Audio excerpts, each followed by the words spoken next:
قال الله تبارك وتعالى في الكلام المجيد والفرقان الحميد قل بفضل الله وبرحمته فبذلك فليفرحوا هو خير مما يجمعون فقال الله تبارك وتعالى في مقام آخر في شان حبيبه وفي شان لبيبه مخبرا وآمرا إن الله وملائكته يصلون على النبي يا أيها الذين آمنوا صلوا عليه وسلموا تسليما درود پاک بآواز بلند الصلاة والسلام عليك يا سيدي يا رسول الله الصلاة والسلام عليك يا سيدي يا حبيب الله اللهم صل على بدر التمام اللهم صل على نور الظلام اللهم صل على مفتاح دار السلام اللهم صل على الشفيع في جميع الأنام يا إمام الرسل ويا سندي أنت باب الله ومعتمدي وبدنياي وبآخرتي يا رسول الله خذ بيدي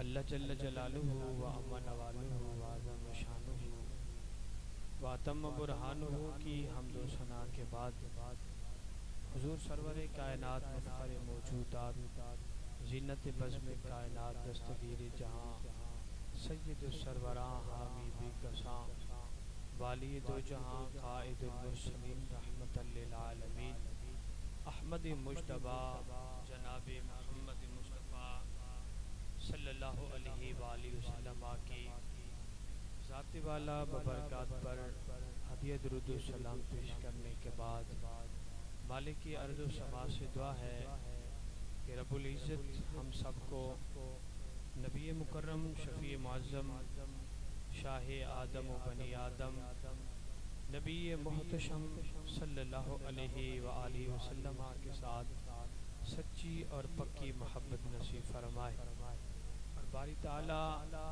ہم سب کو شریعت مصطفیٰ صلی اللہ علیہ وآلہ وسلم پر چلنے کی توفیق نصیب فرمائے۔ الحمدللہ بڑی دیر سے ہماری محفل شروع ہے۔ قبلہ میرے بڑے مہربان ہیں حضرت علامہ مولانا مولوی محمد جاوید صاحب، اکثر شفقت فرماتے رہتے ہیں اور آج بھی بائی دا وے میں آیا ہوں، مجھے پتہ چلا ہے کہ محفل ہے تو میں آ گیا ہوں۔ ان کی شفقتیں ہیں، محبت رکھتے ہیں، ہم بن بلائے بھی نہ بھی بلائیں پھر بھی ہم ضرور آئیں گے، اور ہمارے بزرگ ہیں، محترم ہیں ہمارے لیے، اور آپ سب حضرات بھی تشریف فرما ہوئے اس محفل کے اندر۔ اللہ ان کو بھی جزائے خیر عطا فرمائے، اللہ آپ سب کو بھی جزائے خیر عطا فرمائے۔ جس طرح کہ فرما رہے تھے کہ محفل میں کسی دنیاوی غرض کی وجہ سے نہیں آنا چاہیے، بلکہ اپنا دل اور اللہ کے رسول صلی اللہ علیہ وآلہ وسلم کے حوالے کر کے آنا چاہیے کہ میں محفل کے اندر جا رہا ہوں کسی مولوی کی وجہ سے یا کسی اور کی وجہ سے، کسی بندے کی وجہ سے نہیں، بلکہ میں جا رہا ہوں اللہ اور اللہ کے رسول کی رضا کی خاطر۔ تو یہ بڑی اچھی بات کی ہے، میرے دل کو لگی ہے۔ باقی ایسا ہی ہے کہ اگر ہم اللہ اور اللہ کے رسول کی رضا کی خاطر ہم محفل کے اندر جاتے ہیں تو اللہ تبارک و تعالی ہماری شکلوں کو نہیں دیکھتا، اللہ تبارک و تعالی ہماری وضاحت کو، ہماری لباس کو، زیب و زینت کو نہیں دیکھتا۔ جس طرح کہ اللہ کا قرآن ہے، اللہ ارشاد فرماتا ہے لَن يَنَالَ اللَّهَ لُحُومُهَا وَلَا دِمَاؤُهَا وَلَكِنْ يَنَالُهُ التَّقْوَىٰ مِنْكُمْ۔ اللہ فرماتا ہے کہ تم قربانیاں جو کرتے ہو، کہ قربانیاں تمہارا کرنا نہ اللہ کی طرف تمہارا گوشت پہنچتا ہے نہ ہی خون پہنچتا ہے، یہ قرآن ہے۔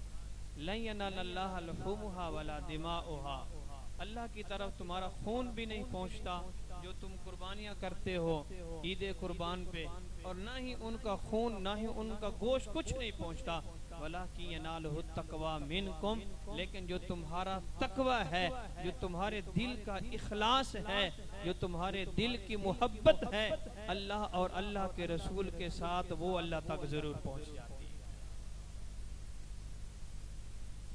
تو ہمارے خطیب صاحب کہ میرا بیان ہی نہیں ہے، میں اپنا ٹائم پاس کرنے کے لیے اور خطیب کے انتظار کے اندر چند لمحے میں گزاروں گا آپ کے سامنے، جو مجھ سے ہو سکا کچھ چند باتیں میں آپ کے حضور بیان کروں گا۔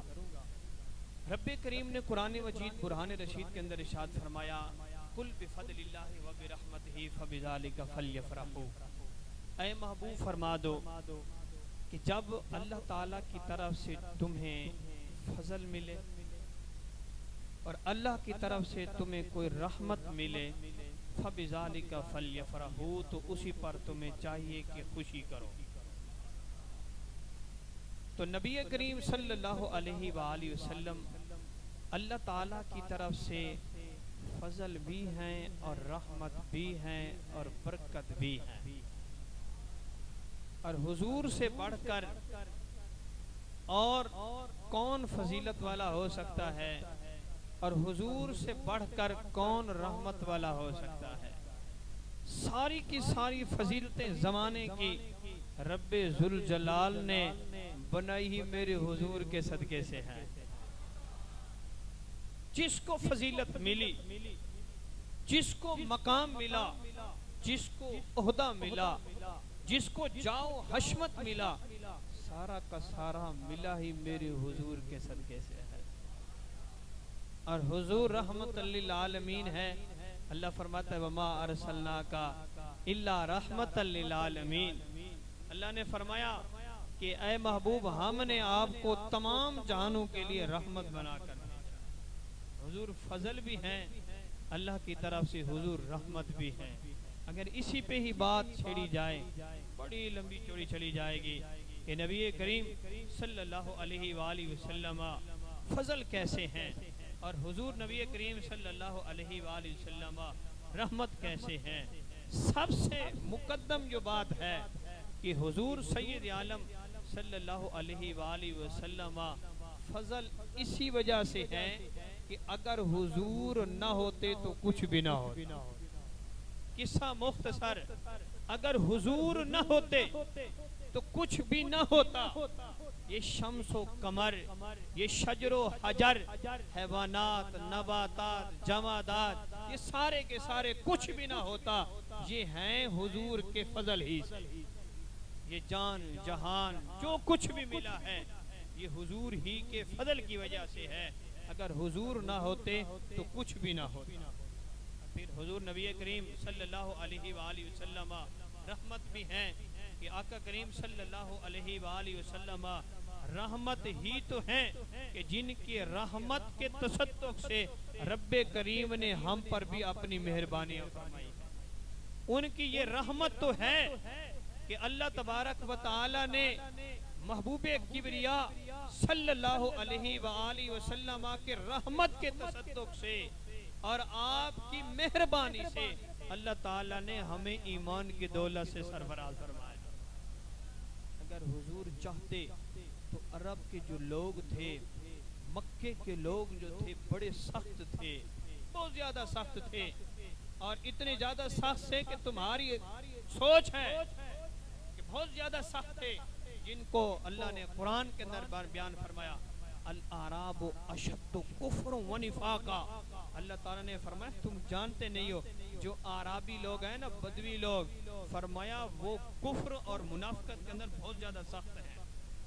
لیکن نبی کریم صلی اللہ علیہ وآلہ وسلم اتنے مہربان ہیں کہ آپ علیہ السلام نے پتھر بھی کھائے، آپ علیہ السلام نے تلواریں بھی برداشت کی، باتیں بھی برداشت کی۔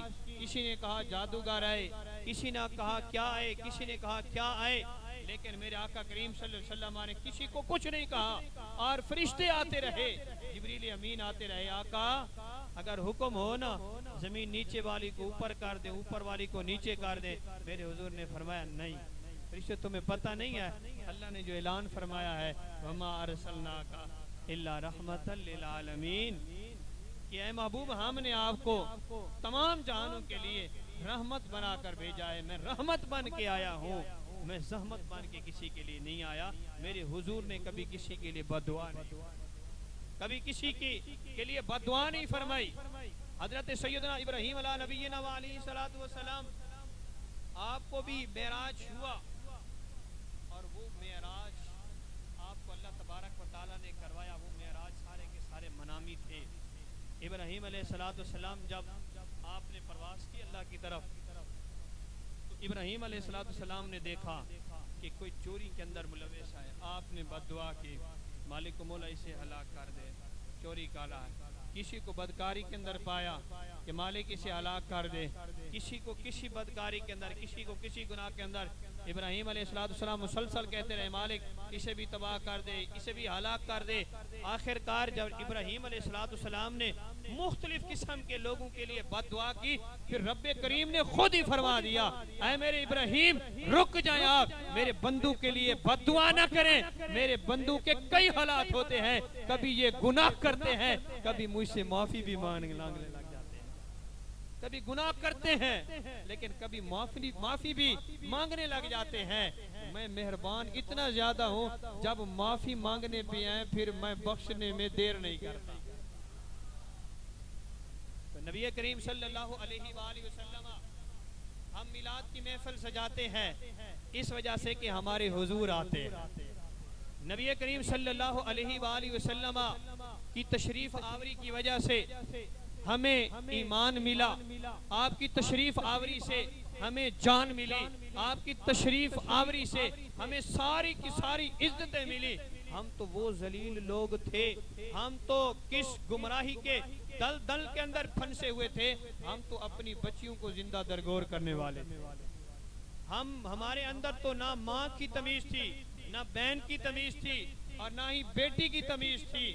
لیکن قربان جاؤں کملی والے مصطفیٰ کریم صلی اللہ علیہ وسلم کی ذات پر جب آئے تو آپ علیہ السلام نے ہمیں ساری کی ساری جو چیزیں ہیں، جو کفر کے دلدل ہیں، ان سے نکالا اور راہ راست پہ اور نور اور روشنی پہ لے کر آئے، نور اور روشنی پہ لے کر آئے کہ تم کس دلدل کے اندر پھنسے ہوئے ہو، کہ ہمیں نہ تو باپ کی تمیز تھی، ہمیں نہ ماں کی تمیز تھی، نہ بھائی کی تمیز تھی، نہ چھوٹے بڑے کی تمیز تھی، ہمیں تو کسی چیز کا علم ہی نہیں تھا۔ اور ہم وہ لوگ تھے کہ جو بتوں کی پوجا کرنے والے تھے۔ کسی نے بت کو خدا بنا لیا تھا، کسی نے سورج کو خدا بنا لیا تھا، کسی نے چاند کو خدا بنا لیا تھا، اور کسی نے ستاروں کو خدا بنا رکھا تھا۔ لیکن آقا کریم صلی اللہ علیہ وسلم جب جلوہ گر ہوئے تو میرے کریم آقا صلی اللہ علیہ وآلہ وسلم نے بتایا کہ یہ تمہارا خدا نہیں ہے، کہ چاند تمہارا خدا نہیں، سورج تمہارا خدا نہیں، اور یہ ستارے تمہارے خدا نہیں، یہ آگ تمہاری خدا نہیں، اور مٹی کے یہ بنے ہوئے جو بت ہیں یہ تمہارے خدا نہیں ہے۔ تمہارا خدا تو حقیقی وہ وحدہ لا شریک ہے، وہی خالق وہی مالک ہے، اور اس کے علاوہ تمہارا کوئی خدا نہیں، تمہارا کوئی مالک بھی نہیں۔ ابراہیم صلی اللہ علیہ وآلہ وسلم کے آمد کی ہم کیوں نہ خوشی منائیں کہ آقا کریم صلی اللہ علیہ وآلہ وسلم کی جلوہ گری پر، آپ کی آمد پر ہمیں یہ ساری کی ساری روشنیاں ملی۔ جو چمک دمک جہان کی ہے یہ حضور کے صدقے سے ہے۔ اگر آقا کریم صلی اللہ علیہ وآلہ وسلم جلوہ گر نہ ہوتے تو ہم پتہ نہیں کس گمراہی کے دلدل کے اندر پھنسے ہوئے ہوتے۔ اگر حضور نہ آتے اور ہمیں ایمان بھی نہ ملتا، جب ایمان نہ ملتا تو ہمارا مقدر وہ جہنم ہی ہوتا، ہم جہنم کے گڑھوں کے اندر پھنسے ہوئے ہوتے۔ تو ساری کی ساری جو نعمتیں ملی ہیں، ساری کی ساری برکتیں ملی ہیں، ساری کی ساری فضیلتیں ملی ہیں، تو وہ آقا کریم صلی اللہ علیہ وآلہ وسلم کی تشریف آوری ہی کی وجہ سے ملے ہیں۔ حضرت سیدنا دہیہ کلبی رضی اللہ تعالی عنہ کا واقعہ، حضرت دہیہ کلبی رضی اللہ تعالی عنہ بڑے حسین و جمیل تھے۔ حضرت امین جب حضور صلی اللہ علیہ وسلم کے پاس تشریف لاتے نا تو حضرت دہیہ کلبی رضی اللہ تعالی عنہ کی شکل کے اندر تشریف لاتے۔ حضرت دہیہ کلبی بہت زیادہ حسین و جمیل تھے، بہت زیادہ حسین و جمیل تھے۔ نبی کریم صلی اللہ علیہ وآلہ وسلم نے ایک دن دیکھا، ابھی تک حضرت دہیہ کلبی ایمان نہیں لائے تھے، اور دہیہ کلبی رضی اللہ تعالی عنہ اتنے زیادہ حسین و جمیل تھے کہ مکے کی عورتیں اپنی گلیوں میں اور اپنے دروازوں پہ کھڑے ہو کر انتظار کرتی تھی حضرت دہیہ کلبی کے گزرنے کا، اس کو دیکھا کرتے تھے، اتنے زیادہ حسین و جمیل تھے۔ حضرت دہیہ کلبی کو نبی کریم صلی اللہ علیہ وآلہ وسلم نے ایک مرتبہ دیکھا، آپ علیہ السلام نے جب دیکھا تو بڑا حسین و جمیل چہرہ، آقا کریم صلی اللہ علیہ وآلہ وسلم نے اللہ سے عرض کی، مالک و مولا اتنا حسین و جمیل چہرہ، اور مالک و مولا اس کو تو جہنم کے اندر جلائے گا، مالک و مولا مہربانی فرما دہیہ کلبی کو اسلام کی دولت نصیب فرما، دہیہ کلبی کو اسلام کی دولت نصیب فرما۔ نبی کریم صلی اللہ علیہ وآلہ وسلم نے اللہ سے دعا مانگ، رب ذوالجلال نے نبی کریم صلی اللہ علیہ وآلہ وسلم کی دعا کو قبول فرمایا، اجابت کا صحرا عنایت کا جوڑا، دلہن بن کے نکلی دعائے محمد، کہ جب میرے آقا دعا کے لیے ہاتھ اٹھاتے تو پھر میرا رب دینے کے اندر دیر نہیں کرتا تھا۔ صحابی اٹھے نا، جمعے والا دن تھا، عرض کہتے ہیں یا رسول اللہ صلی اللہ علیہ وسلم ہمارے مال بھی ہلاک ہو گئے، ہم بھی ہلاک ہو رہے ہیں، ہماری اولادیں بھی، ہماری جائیدادیں بھی، سب کچھ ہلاک ہو رہے ہیں۔ آپ نے پوچھا کیا ہوا؟ آقا بڑا عرصہ ہو گیا بارش نہیں نازل ہوئی۔ میرے آقا نے فرمایا اچھا، میرے حضور نے ایسے دعا کے لیے ہاتھ اٹھائے، دوران بیان تقریر کر رہے تھے، میرے آقا نے دعا کے لیے ہاتھ اٹھائے، چھما چھم بارش برسنے لگی۔ روایت کے اندر آتا ہے کہ میرے حضور صلی اللہ علیہ وآلہ وسلم ابھی تشریف فرما تھے ممبر ہی پر کہ بارش آئی اور چھت بھی ٹپکنے لگی، اور وہ بارش جو تھی اس کے قطرے میرے حضور صلی اللہ علیہ وسلم کی داڑھی مبارکہ میں آنے لگے، اور پھر اس حال میں نماز پڑھی میرے آقا نے کہ بارش ہی بارش تھی کہ مٹی پہ آقا کریم صلی اللہ علیہ وسلم نے کیچڑ کے اندر نماز پڑھی، میرے حضور صلی اللہ علیہ وسلم نماز پڑھا کے چلے گئے، اور پھر مسلسل بارش برستی رہی، ایک دن، دوسرا دن، تیسرا دن، چوتھا دن، اگلا جمعہ آ گیا۔ جب جمعہ آیا تو پھر آقا کریم صلی اللہ علیہ وسلم منبر پر تشریف فرما ہوئے، اور آپ نے بارش کو روکا نہیں، پھر تشریف فرما ہوئے، پھر صحابی وہی یا دوسرے صحابی، اکثر روایات کے اندر لکھا ہے کہ وہی صحابی پھر کھڑے ہوئے، عرض کرتے ہیں یا رسول اللہ صلی اللہ علیہ وسلم اب تو بارش اتنی زیادہ ہو گئی ہے، اتنی زیادہ ہو گئی ہے آقا، اب تو ہلاکت کا بھی خطرہ ہے، اب تو ڈوبنے کا خطرہ ہے، مہربانی فرمائیں اللہ سے دعا کریں کہ مالک و مولا اس بارش کو روک دے۔ میرے آقا کریم صلی اللہ علیہ وسلم نے ایسے ہاتھ کو پھیرا، آپ نے عرض کیا مالک و مولا اللہم ہوا علینا ولا علینا، مالک و مولا اس کو ہم سے ہٹا دے، جہاں پہ اس کی ضرورت ہے مالک و مولا ہمارے آس پاس میں اس کو برسا، ہمارے اوپر نہ برسا۔ تو روایتوں کے اندر آتا ہے کہ جیسے جیسے میرے حضور انگلی کو پھیرتے گئے ایسے لگتا تھا جیسے بادل کو کوئی کینچی سے کاٹتا گیا، ایسے لگتا تھا۔ یہ دعا ہے میرے کریم آقا صلی اللہ علیہ وسلم کی، آقا نے دعا مانگی، اللہ نے حضرت دہیہ کلبی رضی اللہ تعالیٰ عنہ کے دل کے اندر ایمان کی دولت کی جو چاشنی تھی وہ پیدا فرما دی۔ حضرت دہیہ کلبی نبی کریم صلی اللہ علیہ وآلہ وسلم کی بارگاہ کے اندر آتے ہیں، نبی کریم صلی اللہ علیہ وسلم نے جب دیکھا میرے حضور بڑے خوش ہوئے، کیسے آنا ہوا؟ میرے آقا نے پوچھا کیسے آنا ہوا؟ حضرت دہیہ کلبی عرض کرتے ہیں پیارے میں ایمان قبول کرنا چاہتا ہوں، اسلام لانا چاہتا ہوں۔ میرے آقا کریم صلی اللہ علیہ وآلہ وسلم نے فرمایا ٹھیک ہے اسلام لے آئیں۔ میرے آقا نے فرمایا کلمہ پڑھے، آپ ایمان لے آئیں۔ لیکن حضرت دہیہ کلبی عرض کرتے ہیں آقا میں بڑا گناہگار ہوں، بڑا سیاہکار ہوں، بڑے گناہ کر بیٹھا ہوں، آقا پہلے مجھے یہ بتائیں میری بخشش بھی ہو سکتی ہے کہ نہیں، میری معافی ہو سکتی ہے کہ نہیں؟ میرے حضور نے فرمایا کہ آپ کو نہیں پتا الاسلام یہدم ما کان قبلہ، اسلام تو ایسی چیز ہے کہ جو قبل کی جتنی بھی خطائیں ہیں ساری کو مٹا دیتا ہے۔ تو میرے حضور نے فرمایا آپ کلمہ پڑھیں، اسلام سارے گناہوں کو مٹا دے گا۔ آپ کفر کے اندر رہے گناہ کرتے رہے، لیکن اب آپ کلمہ پڑھ لیں آپ کے تمام گناہ معاف ہو جائیں گے۔ لیکن حضرت دہیہ کلبی پھر بھی مطمئن نہیں ہوئے، آج کہتے ہیں آقا میں جرم بڑا کر بیٹھا، بہت بڑا جرم کر بیٹھا۔ میرے حضور نے فرمایا کیا کیا ہے؟ اس نے کہا یا رسول اللہ نہ پوچھے میں نے کیا کیا ہے۔ میرے حضور نے فرمایا پھر بھی بتائیں تو صحیح کیا ہے؟ اس نے کہا آقا بتاتے ہوئے شرم آتی ہے۔ میرے حضور نے فرمایا پھر بھی بتائیں تو صحیح۔ حضرت دہیہ کلبی رضی اللہ تعالی عنہ بیان کرتے ہیں، آج کہتے ہیں یا رسول اللہ صلی اللہ علیہ وسلم بات یہ ہے میں اپنے قبیلے کا سردار ہوں، اپنے قبیلے کا سردار ہوں، اور ہم عرب کے لوگ جہالت کی زندگی گزارنے والے لوگ ہیں، اور ہمارے اندر یہ رواج تھا کہ اگر بچی پیدا ہو تو اس کو زندہ درگور کر دیا جائے، کہ ہم ایک آر محسوس کرتے ہیں، شرم محسوس کرتے ہیں کہ ہماری بچی وہ کسی کے ہاں جائے اور کسی کو ہم شادی بیاہ کر کے دیں، ہماری بچی ہو اور اس کے بستر پر جائے، ہمیں بہت زیادہ شرم آتی ہے۔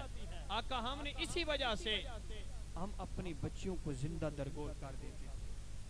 آقا بات یہ ہے میں قبیلے کا سردار ہوں، میں نے کتنی بچیوں کو اپنے ہاتھوں سے زندہ درگور کیا، لیکن آقا مسئلہ یہ ہے کہ ایک دن میں سفر پہ جانے لگا، دور دراز سفر پہ جانے لگا، میری گھر والی حاملہ تھی، تو میں دور دراز سفر پہ گیا تجارت کی غرض سے۔ جب میں واپس گھر آیا تو میں نے دروازہ کھٹکھٹایا تو دروازہ میری گھر والی نے نہیں کھولا، میری بیگم نے نہیں کھولا، دروازہ ایک بچی نے کھولا۔ آقا کیا بتاؤں اس کے حسن و جمال کے بارے میں، چھوٹی سی بچی تھی اور حسن و جمال کی پیکر تھی، اور اس نے دروازہ کھولا اور میں نے پوچھا گھر والوں سے، ان سے پوچھا کہ یہ کس کی بچی ہے؟ تو گھر والوں نے بتایا کہ یہ گھر والے ہی کی بچی ہے۔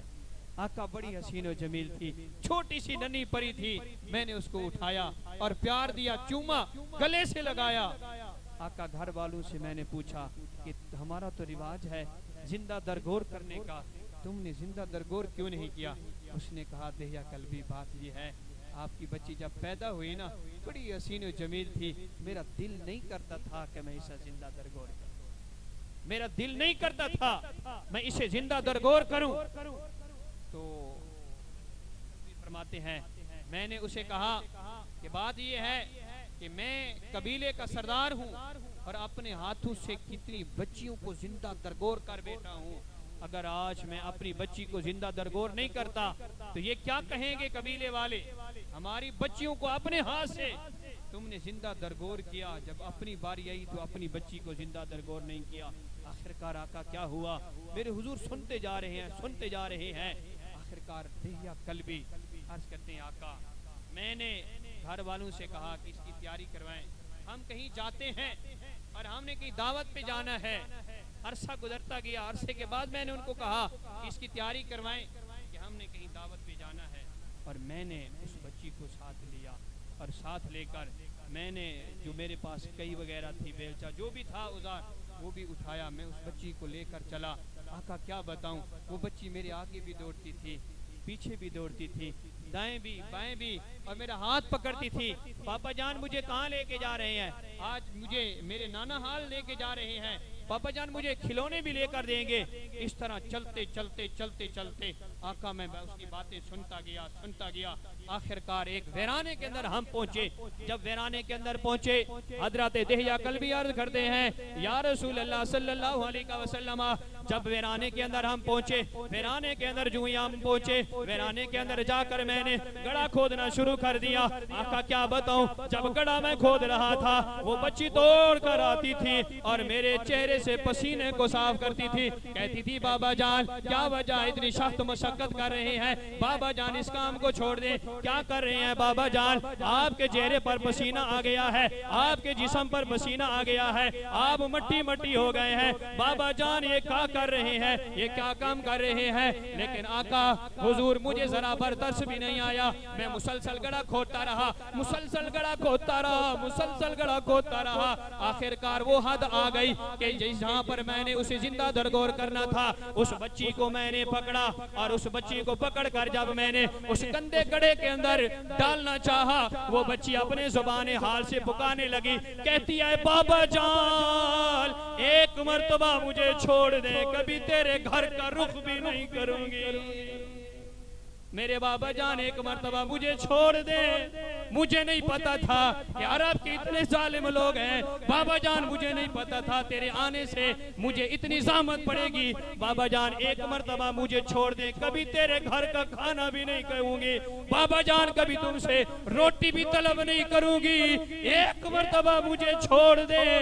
عرض کرتے ہیں دے یا قلبی, آقا مجھے ذرا بھر بھی اس کی باتوں پہ ترس نہیں آیا. مسلسل بچی روتی رہی, مسلسل بچی روتی رہی, آوازیں دیتی رہی اور مجھے منتیں ترلے کرتی رہی, لیکن میں نے اس بچی کی ایک بات کو بھی نہیں سنا. آقا حضور اس کو میں نے اس گڑے کے اندر ڈالا. پھر جب میں مٹی ڈالنے لگا, اس بچی کے جو آخری الفاظ تھے اس نے کہا آسمان والے دیکھ تو صحیح کیسے ظالم لوگ ہیں جو بچیوں کو زندہ درگور کر رہے ہیں. اور اس کے آخر کے اندر اس بچی نے ایک بات کی. وہ بچی کہنے لگی آجا مدینے والے آجا آمنہ کے لالا, تم اب نہیں آئے پتہ نہیں کتنی حسین و جمیل بچیاں زندہ درگور ہو گئی ہیں. آقا آپ کب تشریف لائیں گے, آقا آپ کب جلوہ گر ہوں گے, پتہ نہیں میرے جیسی کتنی بچیاں حسین و جمیل زندہ درگور ہو گئی ہیں. حضرت دہیا قلبی یہ باتیں کر رہے ہیں. میرے کریم آقا صلی اللہ علیہ وسلم روتے جا رہے ہیں, روتے جا رہے ہیں مسلسل. صحابہ کرام علیہ رضوان دوڑ کر آتے ہیں, کہتے ہیں دہیا قلبی کیا کیا تم نے, ہمارے حضور کو تم نے رلا دیا, ہمارے حضور کے چشمان مبارک تم نے آنسوؤں سے تر کر دیے. دہیا قلبی چپ کر جا, ہمارے حضور کو تم نے رلا دیا. میرے آقا کریم صلی اللہ علیہ وآلہ وسلم نے جب دہیا قلبی کی یہ باتیں سنی, میرے حضور زاروں قطار روئے, زاروں قطار روئے.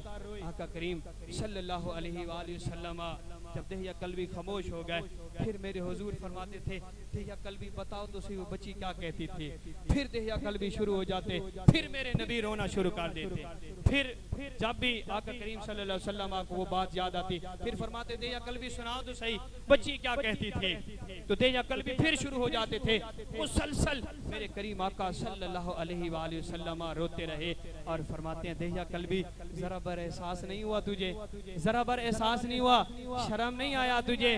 عرض کہتے ہیں یا رسول اللہ صلی اللہ علیہ وسلم احساس بھی نہیں آیا, ہم عرب کے لوگ بڑے سخت لوگ ہیں, اپنے ہاتھوں سے اپنے قبیلے کی کئی ہزار بچیوں کو میں نے زندہ درگور کیا, اپنی بچی کو بھی زندہ درگور کیا. آقا میری معافی ہو سکتی ہے یا نہیں. میرے کریم آقا صلی اللہ علیہ وسلم زاروں قطار رونے لگے. روتے روتے میرے کریم آقا صلی اللہ علیہ وسلم نے فرمایا دہیا قلبی ظلم تو بہت بڑے کیے ہیں, لیکن رب کریم بڑا مہربان ہے. جب بندہ اسلام قبول کر لیتا ہے اللہ اس کے سارے گناہوں کو معاف فرما دیتا ہے. ہماری ماں کو اگر عزت ملی حضور کے صدقے سے, ہماری بہن کو اگر عزت ملی تو وہ بھی حضور کے صدقے سے, اگر ہماری بیٹی کو عزت ملی وہ بھی حضور کے صدقے سے, ہماری بیوی کو اگر عزت ملی بھی حضور کے صدقے سے. آقا کریم صلی اللہ علیہ وآلہ وسلم ہمارے لیے رحمت بن کر آئے. کریم آقا صلی اللہ علیہ وآلہ وسلم ہمارے انسانوں کے لیے بھی رحمت بن کر آئے. میرے کریم آقا صلی اللہ علیہ وآلہ وسلم جانوروں کے لیے بھی رحمت بن کر آئے, چرند پرند درند ہر شے کے لیے میرے کریم آقا صلی اللہ علیہ وآلہ وسلم رحمت ہی رحمت بن کر آئے. ایک اور بیان کرتا ہوں, شاید میرے پیارے آقا صلی اللہ علیہ وآلہ وسلم ایک دن مدینہ طیبہ سے باہر پیارے نبی کریم صلی اللہ علیہ وآلہ وسلم جنگل کی طرف چل پڑتے ہیں. میرے حضور نبی کریم صلی اللہ علیہ وسلم نے دیکھا, ایک شکاری کو دیکھتے ہیں آقا کریم صلی اللہ علیہ وسلم, کیا دیکھتے ہیں کہ ایک شکاری نے ایک ہرنی کو پکڑے ہوئے آئے. میرے کریم آقا صلی اللہ علیہ وسلم جب اس کے قریب ہوئے تو ہرنی کو اللہ تعالیٰ نے قوت گوئی عطا فرمائی. وہ ہرنی اپنے زبان حال سے بولنے لگی. میرے حضور سب کی بولیاں سمجھتے ہیں, سب کی. ہم جس بولی میں بھی فریاد کریں نا میرے حضور جانتے ہیں, حضور جانتے ہیں. آپ پنجابی میں بولیں بھی حضور جانتے ہیں, سرائکی میں بولیں بھی حضور جانتے ہیں, اور انگلش میں بولیں بھی حضور جانتے ہیں. جس بولی کے اندر بھی آپ کلام کریں وہ تو چرند پرند درند کی بھی بولیاں سمجھنے والے ہیں. آقا کریم صلی اللہ علیہ وآلہ وسلم آدم الاسماء کلہا، اللہ تبارک و تعالیٰ نے آدم علیہ السلام کو سب بولیاں سکھا دی، اور نبی کریم صلی اللہ علیہ وآلہ وسلم تو حضرت سیدنا آدم علیہ السلام کے بھی نبی ہیں. کریم آقا صلی اللہ علیہ وسلم جب ساتھ جاتے ہیں اس ہرنی کے قریب ہوتے ہیں. کریم آقا صلی اللہ علیہ وسلم وہ ہرنی اپنی زبان حال سے بولنے لگی، عرض کر دیا یا رسول اللہ یا حبیب اللہ صلی اللہ علیہ وسلم، اس یہودی شکاری نے مجھے پکڑے ہوئے ہے. یا رسول اللہ صلی اللہ علیہ وسلم پیچھے غار کے اندر میرے 2 بچے ہیں. یا رسول اللہ صلی اللہ علیہ وسلم میں چرنے کے لیے آئی تھی، میرے بچے پیاسی ہیں، بھوک سے مار رہے ہیں. یا رسول اللہ صلی اللہ علیہ وسلم مہربانی فرمائیں اس شکاری سے کہیں، اس یہودی سے کہیں مہربانی کریں مجھے چھوڑ دے، میں اپنے بچوں کو دودھ پلا کر واپس آ جاؤں گی. مجھے چھوڑ دینا ایک مرتبہ، میں جاتی ہوں دودھ پلا کر واپس آ جاتی ہوں. میرے حضور نے اس یہودی سے کہا کہ یہودی پتہ ہے آپ کو ہرنی کیا کہتی ہے؟ اس نے کہا مجھے کیا پتہ، میں کیا جانوں.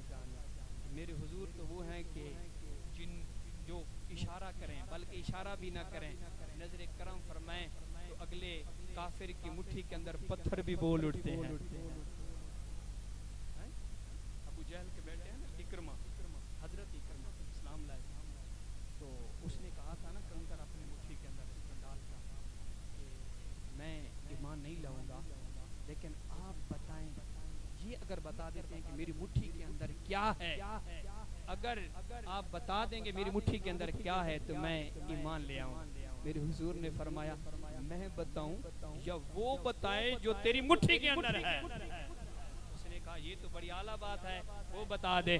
آقا کریم صلی اللہ علیہ وسلم نے ایسے توجہ فرمائی، اس اکرمہ کی مٹھی کے اندر وہ جو کنکر تھے بول اٹھے لا الہ الا اللہ محمد الرسول اللہ. وہ کنکر بول اٹھے، کلمہ پڑھنے لگے کہ آقا یہ ہم سے پوچھتا ہے کہ آپ کون ہیں؟ آقا ہم ہی بتا دیتے ہیں آپ اللہ کے رسول ہیں. میرے آقا تو وہ ہرنی کہنے لگی آقا اسے کہیں نا مجھے اجازت دے دے، میں جاؤں اپنے بچوں کو دودھ دے کر واپس آ جاؤں گی. میرے حضور نے اس یہودی سے کہا، لیکن وہ تھا یہودی، اسے کیا پتا کہ حضور کی ذات مقدس آقا. اس وجہ سے ہمارے علماء اکثر بیانات کے اندر کہتے ہیں کہ کسی کی آنکھ نے کیا دیکھا، کسی کی آنکھ نے کیا دیکھا. ابو جہل نے دیکھا، اس نے کہا عبداللہ کا بیٹا محمد ہے. اور کسی کی آنکھ نے کیا دیکھا، کسی کی آنکھ نے کیا دیکھا، صدیق کی آنکھ نے کچھ اور دیکھا، فاروق اعظم کی آنکھ نے کچھ اور دیکھا، عثمان کی آنکھ نے کچھ دیکھا، علی کی آنکھ نے کچھ دیکھا، سعد کی آنکھ نے کچھ دیکھا، سعید کی آنکھ نے کچھ دیکھا. یہ تھے آقا کریم صلی اللہ علیہ وسلم کے یار. کفار نے کچھ دیکھا، مومنوں نے کچھ دیکھا. تو میرے آقا کریم صلی اللہ علیہ وآلہ وسلم نے اسے بتایا کہ ہرنی کہتی ہے کہ میں جاؤں گی اپنے بچوں کو دودھ پلا کر واپس آ جاؤں گی، مجھے چھوڑ دے ایک مرتبہ. تو اس یہودی نے کہا کہ بات یہ ہے کہ یہ ہرنی ہے، یہ جانور ہے، یہ کیسے واپس آئے گی، یہ کیسے بات کی پابندی کر سکتی ہے؟ آپ اس کی ذمہ داری اٹھاتے ہو؟ میرے حضور نے فرمایا میں اس کی ذمہ داری اٹھاتا.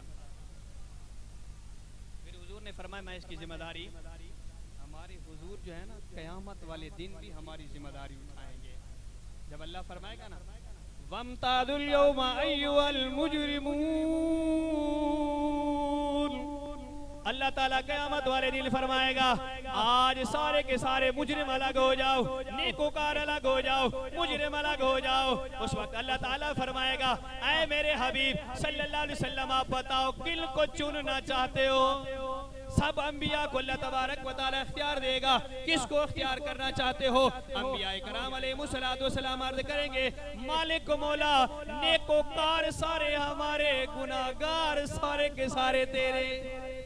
لیکن میرے حضور سید عالم میرے حضور صلی اللہ علیہ وآلہ وسلم فرمائیں گے مالک و مولا میرا طریقہ کار کچھ مختلف ہے، نیکوکار سارے کے سارے، غوث بھی تو لے لے، کتب بھی تو لے لے، ابدال بھی تو لے لے، صدیق بھی لے لے، فاروق بھی لے لے، عثمان بھی لے لے، علی بھی لے لے، سارے کے سارے نیکوکار تیرے، سارے کے سارے گناہگار میرے، سارے گناہگار تو لے لے، سارے نیکوکار تو لے لے، اور جتنے بھی گناہگار ہیں یہی تو ہے نا انبیاء کرام علیہ السلام کے پاس ہم سارے کے سارے جائیں گے، کسی کے پاس وہ کہیں گے آج کسی اور کے پاس جاؤ، کسی اور کے پاس جاؤ، آج ہماری سنوائی نہیں ہے، آج ہماری سنوائی نہیں ہے، تو کسی اور کے پاس جاؤ، لیکن کہیں گے اور نبی